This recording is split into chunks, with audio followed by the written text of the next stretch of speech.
తాకట్టులో ఉన్న బంగారాన్ని విడిపించి ఆ రోజున్న మార్కెట్ ధర కట్టి మిగిలిన డబ్బును మీకు అందిస్తుంది ఎస్వీఎస్ గోల్డ్. అందరూ అలా ఫీల్ అవుతున్నారు అనమాట. కృష్ణరాజు గారు మమ్మల్ని లోపలికి ఆహ్వానిస్తున్నారు అని. ఆ తర్వాత పెళ్లి కార్డులు కూడా ఫ్యాన్స్ అందరూ తీసుకొచ్చి అక్కడ పెట్టి సార్కి చెప్పి అక్కడ ఫోటోలు తీయించుకొని వెళ్ళటం ఎంత అసలు రియలిస్టిక్ గా కుదిరింది. ఎంత బాగా పిఠాపురం వాళ్ళది. వాళ్ళంతా తరతరాల నుంచి కృష్ణరాజు గారి అభిమానంతో ఎవరూ నమ్మట్లేదు. ఎక్కడో ఏంటో మనం మేడం చచ్చాడు అక్కడ చేస్తారు అసలు, అలాంటి మన వాళ్ళు ఎంత గొప్పగా చేశారంటే గ్రేట్ అని అందరూ చెప్పడం. ఇప్పుడు కృష్ణరాజు గారు మరి బాహుబలి పెద్ద సినిమా చూసినప్పుడు ఏమనేవారు ప్రభాస్ గారికి? అసలు ఆనందం ఇంకా ఇంత అంతా కాదు కదా. ఇక్కడ బాహుబలి ఫోటో చూసి నేను అక్కడ అది ఫ్యాన్స్ అందరూ ఇస్తూ ఉంటారు. అది వాళ్ళు పాపం డై హార్ట్ ఫ్యాన్స్. మీరు వాజ్పేయి గారితో ఉన్న ఫోటో? అవునండి, అప్పుడు మా పెద్ద పాప ఫస్ట్ ఇయర్ ఆయన ఎవ్రీ బర్త్డేకి వెళ్ళే వాళ్ళం. నేను ఎంత బుజ్జి తల్లిలో ఉన్నారు. పెద్ద పాప అమ్మాయి అది.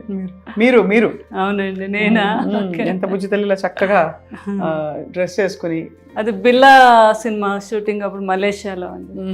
పిల్లల్ని కూడా మిస్ అయ్యేవారు కాదు, అంతలాగా అన్ని దేశాలు తిప్పారు పిల్లల్ని కృష్ణరాజు గారు. బాగా ఇష్టం ట్రావెలింగ్ కూడా. మరి అందరికీ మంచి చెడు చెప్తారు. ప్రభాస్ గారిని ఎప్పుడు పెళ్లి చేసుకోమని చెప్పలేదా? గట్టిగా చెప్పారు నువ్వు చేసుకోవాలంటే సున్నితంగా అబ్బాయికి నువ్వు చూసావు కదా కన్నమ్మ, కన్నమ్మ మీ పెద్ద బాధ్యని ఎలా చూసుకుంటుందో అలా ఎప్పుడైనా కూడా భార్య అలా చూసుకుంటుంది భర్తని. ఎప్పటికైనా ఉండాలమ్మా, ఆలోచించు అంటారా? అలాగే పెద్దబాజీ అంతే అలా పెద్దబాజీ ఏం చెప్పినా కూడా అలాగే పెద్దబాజీ అనేవారు అనమాట ఆయన. అది బాబుకు కూడా చాలా లేడీస్ అంటే చాలా రెస్పెక్ట్, చాలా పద్ధతి, బుద్ధిమంతుల్లాగా అనిపిస్తారు. పెళ్ళి అన్నా అదన్నా చాలా గౌరవం అండ్ చాలా కనిపిస్తుంది. అసలు బాబు గురించి ఎంత చెప్పినా తక్కువే. నేను నా అనుభవంతో చెప్తున్నాను. ఆయనకుండే ప్రేమ, ఆయనకుండే రెస్పెక్ట్ మామూలు కాదండి. ఇంట్లోకి వాళ్ళు పెదబాజీ గారు మీద ఉన్నంత ప్రేమ కానీ నేను అసలు ఎక్కడ చూడను. అంత ఇష్టం అనమాట. ఒక దేవుడిలాగే చూసేవారు. అంత ఇష్టం ప్రభాస్ గారికి. ఈ ఫోటోలన్నీ ఇది నిన్నే ఎవరో ఒక అభిమాని ఇలా వేసి పంపించింది. మా ఇద్దరు ఎవరో ఒకరు అలా పంపిస్తూనే ఉంటారు. ఆయన పురస్కారాలు అలా ఎన్ని వచ్చాయో. అవును, నంది అవార్డ్స్ అప్పుడు కృష్ణరాజు గారు వాళ్ళకి ఫస్ట్ గవర్నమెంట్ ప్రకటించాక నంది అవార్డ్స్ ఫస్ట్ నంది కృష్ణరాజు గారికి వచ్చిందండి. అది అప్పుడు గవర్నర్ అంట ఆయన. ఆయనేమో మన కాసు బ్రహ్మానంద రెడ్డి గారు అప్పుడు సీఎం కదా ఆయన. అదే ఫస్ట్ నంది మనకే వచ్చింది, అమరదీపం. ఇదేమో అందరూ ఉండే ఫోటోగ్రాఫ్. అప్పుడు జ్యోతి చిత్రాలు వేసేవారు కదా, ఎవరో ఒక అమ్మాయి అలా చేసి పంపించారు. అప్పుడు నేను చెప్పాను కదండి, ఇందిరాగాంధీ గారు కృష్ణరాజు గారు అప్పుడు దివసీమ వరదలకి ఆయన బాగా ఫండ్ కలెక్ట్ చేసి పట్టుకెళ్ళి ఎంత ప్రేమతోనో చూసేవారంట కృష్ణరాజు గారిని. అప్పుడు పివి నరసింహరావు గారు అప్పుడు ఆయన మామూలుగా మినిస్టర్ అనుకుంటా. సో సార్కి అయితే నో డైట్, అస్సలు డైట్ చేయకూడదని. ప్రభాస్ గారు ఏం చేసేవారు డైట్? ప్రభాస్ గారు మామూలుగా ఆయనకి ఉంటది కదా ప్రోటీన్లు అవి ఏం తింటారు అంటే తింటారు కానీ అన్నీ చాలా ఆయిల్ లెస్, తర్వాత కొన్ని మిల్క్ ప్రోడక్ట్స్. కూరలన్నిట్లో బాగా ఆయిల్ పడుతుందిగా మరి? లేదు, ఆయిల్ లేకుండానే చేయించుకుంటారు. Only one day cheat day ఉంటుంది ఆయనకి. ఆ రోజు ఉన్నప్పుడు బాహుబలి తాళి అంతా ఉండాలన్నమాట. ఓహో, ఆయనకి. అవునా? అందులో ఆయనకి ఏం నచ్చితే ఏం తింటారో అని అందరూ అన్ని రకాలు మొత్తం. ఆ టైంలో నాకు ఫోన్ చేస్తారు. ఆయనకి గుత్తొంకాయ కూర ఇష్టం బాగా, అది నేను బాగా చేస్తాను. అది పులుసు కొన్ని డిష్లు నేను పంపిస్తాను. కన్నమ్మ ఈరోజు అన్ని డిష్లు ఎన్ని వచ్చినా నాకేమీ నచ్చలేదు, మీరు పంపించిన పులుసు వంకాయ కూర అదిరిపోయింది. అదే ఇంకా మీ మనసు నిండిపోతుంది మీకు. మరి మీరు డైటింగ్ చేస్తారా ఎప్పుడైనా? డైటింగ్ అంటే ఎన్నో సంవత్సరాల నుంచి నైట్ రైస్ తిన్నాను, ఏదో ఒక టిఫిన్. మధ్యాహ్నం మాత్రం బ్రౌన్ రైస్. బయటకు అది వెళ్ళినప్పుడు మాత్రం నో డైట్. సో ఇలా తీసుకెళ్ళి గెస్ట్లని అక్కడ కూర్చునేవారా? అవునండి, గెస్ట్లేమో ఇలాగా తీసుకెళ్ళేవారు. ఎవరైనా వస్తే లోపలికి వచ్చి అలాగా అక్కడ కూర్చోబెట్టి వాళ్ళు వస్తున్నారు అనేసరికి ఇదంతా కూడా కాఫీలు, అన్ని రకాల స్నాక్స్ అలా నిండిపోవాలన్నమాట. వాళ్ళకి ఏం నచ్చితే అది. వచ్చిన వాళ్ళందరూ ముందు రాగానే అవి చూసేవారు. అదే కృష్ణరాజు గారు అది బొబ్బుల బ్రహ్మన్న అవును, తండ్రి పాపారావు. తండ్రి పాపారాయుడు. అవును. అసలు ఈ రాచరిక పాత్రల్లో అవునండి, మామూలు టీవీ కాదు అసలు. అవునండి. శ్రీకృష్ణదేవరాయలు అంటే నిజంగా ఇలాగే ఉంటారేమో అనుకున్నారు శ్రీకృష్ణదేవరాయలు. కృష్ణరాజు గారు ఆ సినిమాలోదండి ఆ క్యారెక్టర్ శ్రీకృష్ణదేవరాయలు. కృష్ణ గారు సొంత సినిమా అది. ఈ పూజ ఇక్కడ పెట్టారు కదా మీరు రాగానే, ఇది సార్ ఇష్టమా మీ ఇష్టమా? చాలా ఇష్టం. ఆయనకు ప్రజెంట్ చేసి కామధేను, వినాయకుడు, గణపతి, వెంకటేశ్వర స్వామి. కృష్ణరాజు గారు నాతో పాటు పూజ చేసేవారు. చాలా భక్తి ఆయనకి. ఇప్పుడు ఇది అమ్మవారు అయితే ఎప్పుడో 50 years ఓల్డ్ అమ్మవారు అది. మీ పేరే అమ్మవారి పేరుగా? శ్యామల. శ్యామల. నువ్వే అమ్మవారుగా అనేవారు కృష్ణరాజు గారు కూడా. ఏమనేవారు? నువ్వే అమ్మవారు అని. అంతే కదా మరి. ఇంకా ఆయన భక్త కన్నప్ప. ఎంత బాగున్నారు, ఎంత అందంగా ఉన్నారు. నాకెవరో పాప, మా రెండో పాప ఆర్కిటెక్చర్ బాగా అక్కడే మన పివి నరసింహరావు గారు అమ్మాయి ఆ కాలేజీలోనే చదివింది, రెండో అమ్మాయి. తను ఇప్పుడు కలికి కూడా చేసింది, ఆర్ట్ డైరెక్షన్ బాగా ఇంట్రెస్ట్ ఆ అమ్మాయికి. అవునా? రెండో అమ్మాయి అండి. వాళ్ళు ఇప్పుడు అందరూ ఎవరైనా చిత్ర పరిశ్రమలో యాక్టివ్ గా ఉన్నారా? పెద్ద అమ్మాయి మూవీలు తీస్తుంది, అమ్మాయి ఏమో ప్రొడక్షన్ నేర్చుకుంది, మూవీస్ తీయాలని. కృష్ణరాజు గారిలో మనకు కూడా ఉంది కదా బ్యానర్. రెండో అమ్మాయి ఏమో ఆర్ట్ డైరెక్షన్. చాలా బాగా ఇంటెలిజెంట్ ఆ అమ్మాయి. చక్కగా. కలికి మీకేమనిపించింది? చూసారు కదా, అద్భుతం. ఇంకా అసలు సెకండ్ హాఫ్ అయితే అది ఒక అమ్మగా అన్నమాట. బాబుని అలా లాస్ట్ లో అలా చూస్తే కృష్ణరాజు గారు కూడా చేశారు కదా ఆ క్యారెక్టర్. ఏ క్యారెక్టర్? మన కర్ణుడు క్యారెక్టర్. అవునవును. అందరూ అది మ్యాచ్ చేసి నాకు ఫోటోలు పంపిస్తూ ఉంటారు మా ఫ్యాన్స్. ఓహో, మరి మీకైతే మనసు నిండిపోవడానికి అన్ని విధాలా అన్ని మీరు చేసిన ఫ్యాన్స్ అలా ప్రతిదీ కూడా నాకు అప్డేట్స్ ఇస్తూనే ఉంటారండి. వాళ్ళంతా చాలా గొప్ప ఫ్యాన్స్ ఉన్నారు, మా రెబల్ ఫ్యాన్స్ వాళ్ళంతా కూడా ఎప్పటికప్పుడు. చాలా వాళ్ళ మనసు నిండిపోయింది. మిమ్మల్ని ఎక్కడైనా కష్టపెట్టి జ్ఞాపకాలు తీసుకొచ్చి.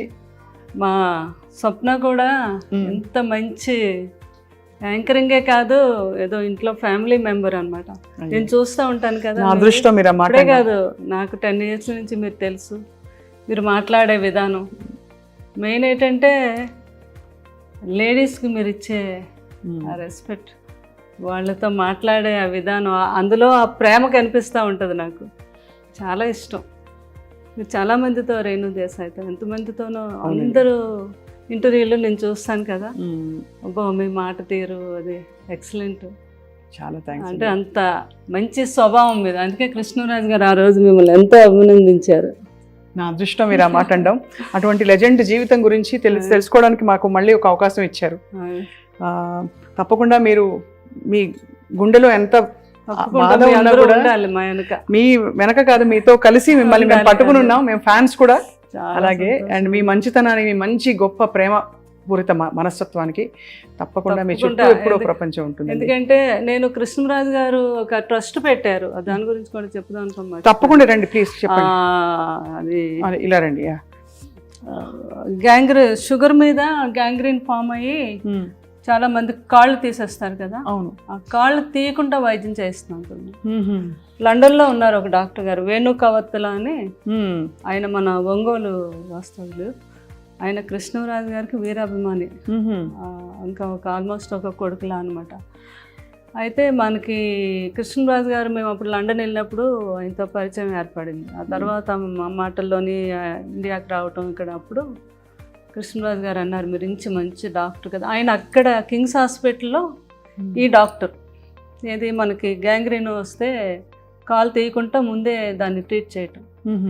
దాన్ని కృష్ణరాజు గారు అన్నారు, మీరు ఎక్కడో లండన్లో చేస్తున్నారు కానీ మన ఈ ప్రాంతాల వారు అంతా లండన్ రాలేదు, అది కాస్ట్లీ వైద్యం కూడా. మన ఇద్దరం కలిపి ఒక ట్రస్ట్ పెడదాం, ఎవ్రీ ఇయర్ నా బర్త్డే రోజు పెట్టుకొని మనకు సాధ్యమైనంత ఒక 2 ఆపరేషన్లో 4 ఆపరేషన్లో చేయిద్దాము అని. అలాగే సార్, ఇంతకన్నా మంచి ఇంకేముంటుందని యూకే ఇండియా ఫౌండేషన్ అని పెట్టాము. యు అంటే ఉప్పులపాటి మాది, కే అంటే ఆయన కవత్తల, వేణు కవత్తల కదా. అవును. యూకే ఎలాగ ఆయన యూకే నుంచి వచ్చిన డాక్టర్, యూకే ఎంత కుదురుకొని చూడండి. అదే ఫౌండేషన్ అని పెట్టాము. తర్వాత ఏమో కృష్ణరాజు గారు అన్నారు, నేను అపోలోకి మాట్లాడతాను సంగీతారెడ్డి గారితో, మీరు 6 monthsకి ఒకసారి అపోలోకి కూడా వచ్చి చేయాలి ఆపరేషన్స్. మొత్తం అపోలో అందరితో మాట్లాడారు. ఇంత మంచి అవకాశం కృష్ణరాజు గారు, సంగీతారెడ్డి గారు అయితే ఎంత మెచ్చుకున్నారు. ఆయన అపాయింట్ చేసి అక్కడ ఆయన గవర్నమెంట్తో పర్మిషన్ తీసుకొని ఈ రోజుకి వచ్చి ఇక్కడ వీళ్ళు ఒక 4-5 కేసులు ఉంటే ఆయనకి అక్కడ కాల్ చేస్తారు, అక్కడ ఆయన సెలవు పెట్టి వచ్చి హైదరాబాద్ అపోలోలో చేసి వెళ్తూ ఉంటారు. ఇప్పుడు మరి ఎవరైనా చేయించుకోవాలంటే ఆయన కోసం ఎలా అపోలోకి వెళ్ళాలి? నేను మొన్న ఫస్ట్ కృష్ణరాజు గారు 1 year దానికి ఫస్ట్ టైం మొగల్తూరులో పెట్టాము మేము. ఇది చాలామంది అన్నారు జ్వరాలకి, క్యాన్సర్లు ఇవన్నీ అయితే వస్తారండి, ఈ కాళ్ళు ఇవన్నీ ఎవరు రారు, మీరు పెడుతున్నారు ఎందుకు, బాగా జరగదు అని అన్నారు. లేదు, మా పెద్దమ్మాయి మేము అక్కడ ఊర్లో డాక్టర్ వర్మ గారు అని ఆయన వేణు గారు కోఆర్డినేట్ చేసుకొని నేను ముందుగా వెళ్ళిపోయి అన్ని ఛానల్స్కి అన్నిటిలోని ఒక ఆటో పెట్టి మొత్తం ఒక 3 రోజులు మళ్ళీ దీని మీదే, ఇలాగ షుగర్ మీద చాలా డేంజర్, ఎవరికి ఏ ప్రాబ్లం ఉన్నా ఫలానా తారీఖు మేము అక్కడ చేస్తున్నాం, ఈ వైద్యం లండన్ నుంచి డాక్టర్లు వస్తున్నారు అని చెప్తే ఆ రోజు 2000 people వచ్చారు. బాబా, చాలా బాగా అరేంజ్ చేసాం మేము. అక్కడికక్కడే 20 మంది డాక్టర్స్ వెళ్ళాం. వేణుగారు ఇంకొక 2 డాక్టర్లు లండన్ నుంచి వచ్చారు, మాకు తెలిసిన ఒక డాక్టర్ దుబాయ్ నుంచి వచ్చారు, అపోలో వారు 4 డాక్టర్లు పంపించారు. ఇలా అంతా కలిపి 20 మంది డాక్టర్స్ అయ్యారు. చాలా అద్భుతంగా జరిగింది. ఫస్ట్ టైం కృష్ణరాజు గారు బర్త్డే రోజు January 20 చేసాము. అక్కడ ఒక 5-6 ఆపరేషన్స్ అక్కడే చేసేసాము. ఉన్న వాళ్ళందరికీ అక్కడే ట్రీట్మెంట్ చేయించేసి మందులు అన్నీ ఇచ్చాము. తర్వాత లేని వాళ్ళందరినీ అపోలోలో చేసామండి. దాన్ని ఇంకా పెద్దగా ఈ సంవత్సరం రేపు జనవరిని కూడా ఇది కంటిన్యూ చేస్తాం. యూకే ఇండియా ఫౌండేషన్ మీద చేయించుకోదగిన వాళ్ళందరికీ కూడా మన అపోలోకి మీరు కూడా చెప్పచ్చు ప్రేమ, అది స్వప్న గారు. ఎందుకంటే మీ అందరికీ తెలుసు ఎంతోమందికి తీసేశారు కాళ్ళు ఆ షుగర్ మీద. అయ్యో తెలుసండి. అవును, మీకు తెలుసు కదా ఆ ప్రాబ్లం. అది మనం ఫస్ట్ టైము ఇండియాలో మనం చేయించింది మొగల్తూరులో. చాలా గొప్ప విషయం, అది మీరు కొనసాగిస్తున్నారు. ఇంకా బాగా కొనసాగించాలని గొప్ప వాళ్ళ సంకల్పాలు అలా కొనసాగుతాయి ప్రపంచంలో. మీ వంటి వారు ఆయన సహధర్మచారిణిగా నడిచారు కాబట్టి తప్పకుండా మీ ద్వారా చాలా మంచి పనులు వారి స్మరణలో జరుగుతాయని చెప్పి కోరుకుంటున్నాను. Thank you very much. మీ అందరికీ కూడా బాగుండాలని నా ఆశీస్సులు, కృష్ణరాజు గారి ఆశీస్సులు ఎప్పుడు మీ అందరికీ ఉంటాయి. కృష్ణరాజు గారి అభిమానం అనుకున్న ప్రతి ఒక్కరికి కూడా లైఫ్ లాంగ్ కృష్ణరాజు గారి యొక్క ఆశీస్సులు ఎప్పుడూ ఉంటాయండి. అందరూ బాగుండాలి. Thank you.